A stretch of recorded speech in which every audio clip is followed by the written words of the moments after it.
आरो जोङो जितु प्रेक्टिकली मोनथिबाय दिनै कमिशननि मानसियाबो बुंदों जे एकर्डआव जि दङ आं बेखौसो मावनो हागोन होननाय दैट मीन्स जोंहा बे एकर्डआव जिहेतु सिमा बारायनायनि खोथायानो लिरनाय गैया बेयाव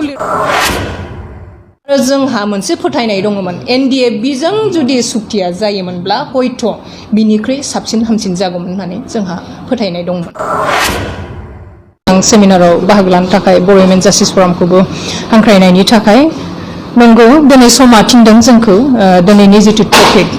जोंनि इन्डिजिनियास मानसिफोरनि थाखाय ट्राइबेलफोरनि थाखाय जितु अधिकार जि मोन्थाय बे मोन्थायनि सायाव जितु दिनै सावरायलायनाय मेल बनसुआ लिंदों बे टपिकआ थारैनो जोंनि थाखाय इम्पर्टेन्ट आरो जों साफ्रोमबो बर' हिसाबै बा इन्डिजिनियास मानसि हिसाबै जों जोंनि अधिकार बा मोन्थायनि खोथाफोरखौ जोङो मिन्थिना थानाया मोजां आरो बेनिखायनो जों बुंदों जे बे सावरायमेला इम्पर्टेन्ट खारन गोबां मानसिया दिनै जोंनि अधिकारखौ मिन्थियैखाय थार बाथ्राफोरखौ बुंनो गियो बेनिखायनो जों दिनै जोंनि जिथु मोननांगौ बे मोननांगौखौबो जोङो बुंनानै लानो गियो आरो प्लास दिनै जों जेखौ मोनखाबाय बेखौबो दिनै जोंनि सुथुरफोरा बा दिनै आसाम सोरखारा जोंनिफ्राय सेनानै लांफिननायनि जिथु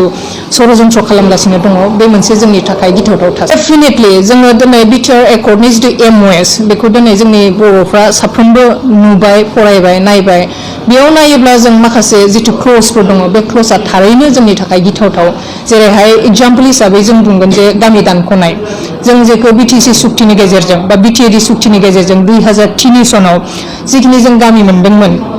दिनै जितु 2020 सननि 27 जानुवारियाव जि एकर्ड जाबाय जायखौ जों दिनै बिटिआर एकर्ड होननानै बुंनो नागिरो बे एकर्डनि गेजेरजों जिथु जि क्लजफोरखौ सोनानै हरदों जेरै थाखानाय गामि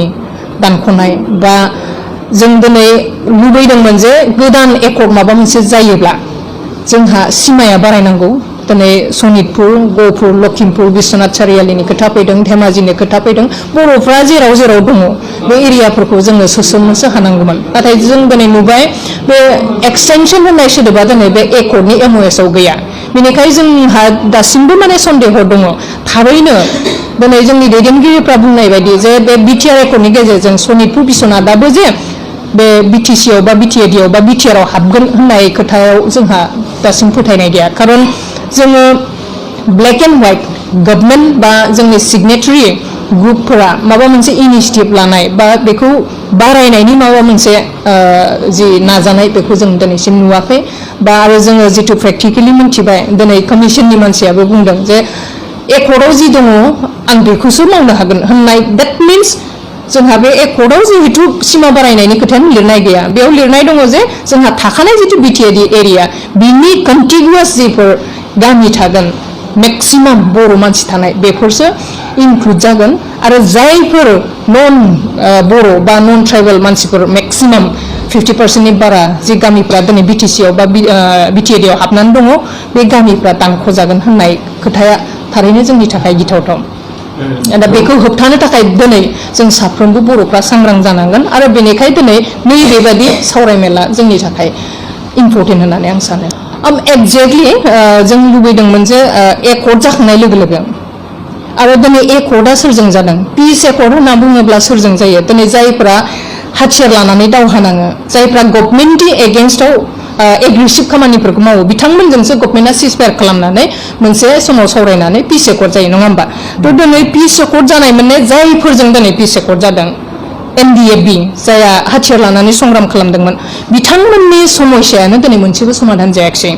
दिनै जेलाव थानाय जायखौ दिनै गायसनगिरि आफादगिरि बिथां डिआर नाब्ला बा रन्जन दैमारि बिथांजों लोगोसे जायफ्रा दिनै जेलाव दङ बिथांमोना दिनै बे एकर्डनि गेजेरजों आसलते उदां जाजोबनांगौमोन बे मोनसे नियमखा सोरबाया हाथियार लानानै गभर्नमेन्टनि एगेन्स्टआव दावहा नाङोब्ला गभर्नमेन्टआ दिनै सिजफायार खालामनाय माने बिथांमोनजों जे बिथांमोननि आन्दलन बा संग्रामखौ गभर्नमेन्टआ रिकगनाइज होनानैसो दिनै बिथांमोनजों सावरायनानै मोनसे एकर्ड खालामबाय स' एकर्डनि फार्स्ट नम्बर जितु जोंहा एजेन्डा बा दफा बियो मा जानांगौमोन जे जेलाव थानायफोरा नैबे एकर्डनि गेजेरजों जेनेरेल एमनेस्टि मोननानै बिथांमोना उदां जाबोनायनि बे मोनसे 1 नम्बर क्लज जानांगौमोन नाथाय जों दिनै नुबाय बियो बेसेबांबा उनाव आरो बेखौ मा खालामबाय दिनै जाय माने एनडिएफबिनि केडारफोर बा लिडारफोर बिथांमोननि केसखौ सोरखौबा हिनियास केसाव सोरखौबा नन हिनियास केसाव बाहागो राननानै दिनै माने मा खालामदों बिसोरो बिथांमोननि समस्याखौ समाधान खालामनायनि खुनु मोनसे लामा बा बेबस्था खालामनाय जों नुनो मोनाखै ना डेफिनेटलि दिनै आबसुआनो जोबथा अर्गानाइजेसन नङा जोंहा मोनथाय दङ जोङो as a citizen of India आरो जोंनि थाखाय जिहेतु कनस्टिटिउसनाव इन्डिजिनियास बा ट्राइबेल मानसिफोरनि थाखाय जिहेतु कनस्टिटिउसनाव जोंहा लिरखानाय माखासे राइट्स दङ बेखौ दिनै सोरबाया आं दिनै आन्दलन खालामनानै जुजि मोनसे समाव आं बेखिनिखौनो लानानै थाथ'नोसै होननानै सोरबाया हयथ' माबा मोनसे एग्रिमेन्ट खालामनो हागौ नाथाय जोंनि उननि जेनेरेसन सोरबायाथ' बेखौ सेटिसफाइड जानाय नङा बिनि थाखाय सोरबाया आरोबाव ओंखारबोबावगोन स' दिनै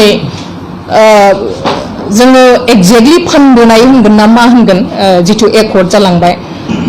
सिम्पल खोथायाव बुङोब्लाथ' दिनै रायजो राजाफ्रा बेखौनो रायलायदों जे बे एकर्डनि गेजेरजों बर'नि अधिकारफोरखौ फानबोबाय आरो नायनो थाङोब्ला थारैनो बे बुंनायनि जिथु मिनिं बे माने नंगौ बायदिहै जाहैयो खारन दिनै जिफोर जोंहा अधिकार दंमोन बिटिएडि बा बिटिसि एकर्डनि उननि जिफोर जोंहा 6 शिडिउलनि जिफोर प्रभिजन बा जोंहा राइट्सफोर दंमोन बेफोर दिनै मोनसे जोंनिफ्राय जानगारलांबाय थादों बा सिख'नानै लाजानायखौ जों नुबाय थादों गतिके मोनसे समाव हयथ' जानो हागौ बे गभर्नमेन्टनि प्लान जे बर'फोरखौ जिहेतु दिनै मोनसे जाखानाय एकर्ड कनस्टिटिउसनेलि मोनसे एक्टआव थांखानाय एकर्डखौ सिफायनो होननानै बा स्क्रेप खालामनो होननानै हाया बिनिखाय हयथ' नैबेबो मोनसे पलिसि जानो हागौ नैबे बिटिआर एकर्डनि एमअएसनि दारै हयथ' मोनसे जोंनि राइट्सफोरखौ बिसोरो बोखारनानै जोंखौ आरो नोरजिया खालामनायनि हयथ' मोनसे पलिसि जानो हागौ होननानै जों सानो डेफिनेटलि आं बेखौ बुंगोन जे एनडिएफबिआ मोनसे हाथियार लानानै खालामनाय संग्राम खालामनाय मोनसे संगठन आरो दिनै सिजफायार मिन्स सोरबा हाथियार लानाय सोरबा एग्रेसिभलि गभर्नमेन्ट एगेन्स्टआव खामानि मावग्राफोरजोंसो सिजफायार खालामो दिनै आबसुआ मोनसे डेम'क्रेटिक अर्गानाइजेसन बिथांमोना डेम'क्रेटिकेलि नंगौ बिथांमोनाबो बर'नि थाखायनो जोंनि थाखायनो हारिनि थाखायनो जुजिदोंमोन सेपारेट स्टेट बर'लेण्डनि थाखाय गतिके दिनै सिजफायार गभर्नमेन्टआ सोरजोंबा खालामदोंब्ला बिथांमोननि आखायाव बा माबा मोनसे गिथावना जिनिस दङ बिनिखायसो गभर्नमेन्टआ रिकगनाइजेसन होनानै सिजफायार खालामबाय बिनि उनाव बोसोर एनडिएफबिजों सावरायबाय आरो जों मिथिनायाव मोनसे समावहाय एनडिएफबिजोंनो बे सुक्तिया जानो गोनां माने थारसैमोन जों होननानै जों बेखौ मिथियो आरो जोंहा मोनसे फोथायनाय दङमोन एनडिएफबिजों जुदि सुक्तिया जायोमोनब्ला हयथ' बिनिख्रुइ साबसिन हामसिन जागौमोन होननानै जोंहा फोथायनाय दंमोन एक्चुअली आं दिनै बा नैबे समाव रन्जन दैमारि बिथांनि बा एनडिएफबिनि जेलाव थानायफोरनि जिथु केस हाइकर्टआव हियारिं जालांबाय बेनि सोमोन्दै आङो बुंनाया मोजां जागोन होननानै सानाखै बयबो मिथियो नोंथांमोनाबो मिथियो जे हियारिंआ जोबनानै थांबाय जों दा जाजमेन्टनि थाखाय नेबाय थादों पजिटिभ अर नेगेटिभ